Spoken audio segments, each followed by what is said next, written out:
যুগে যুগে বিখ্যাত মনীষীগণ ইসলামের খেদমত করতে গিয়ে পবিত্র কোরআন অধ্যয়ন ও গবেষণা করে নতুন নতুন তথ্য উদ্ঘাটন করে মানুষের নিকট পৌঁছে দিয়ে ইসলামের মহত্ব ও সৌন্দর্য তুলে ধরেছেন।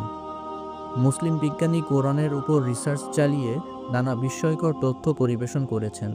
এমনকি অমুসলিম বিজ্ঞানীরাও আজ যে তথ্যগুলো আমাদের সামনে প্রকাশ করেছেন সবটাই কোরআন কেন্দ্রিক গবেষণা।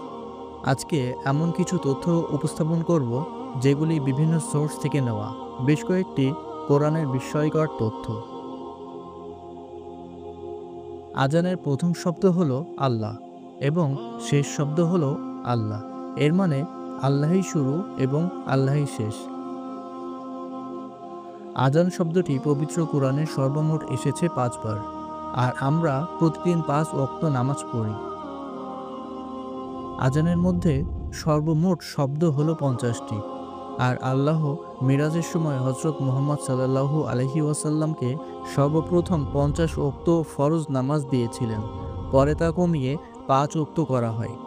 আর সহিহ হাদিসে এসেছে, একজন ব্যক্তি 5 ওয়াক্ত নামাজ আদায় করলে আল্লাহ তাকে 50 ওয়াক্তের সওয়াব দেন।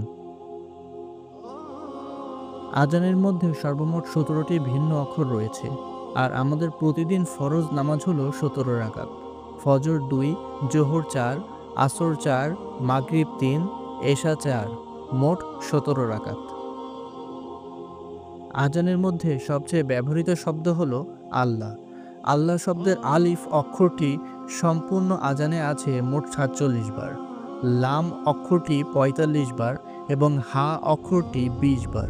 সুতরাং 47 যোগ 45 যোগ 20 সর্বমোট 112 বার।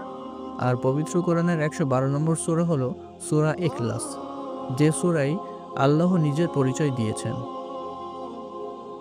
নারী বা মহিলা শব্দটি এসেছে 23 বার, পুরুষ শব্দটি এসেছে 23 বার। এখানে একটি গুরুত্বপূর্ণ তথ্য হলো উভয়ের যোগফল 23 যোগ 23 সমান সমান 46 হয়। আমরা জানি একটি শিশু জন্মগ্রহণ করে 46টি ক্রোমোজোম নিয়ে, যার 23টি আসে পিতা থেকে এবং 23টি আসে মাতা থেকে।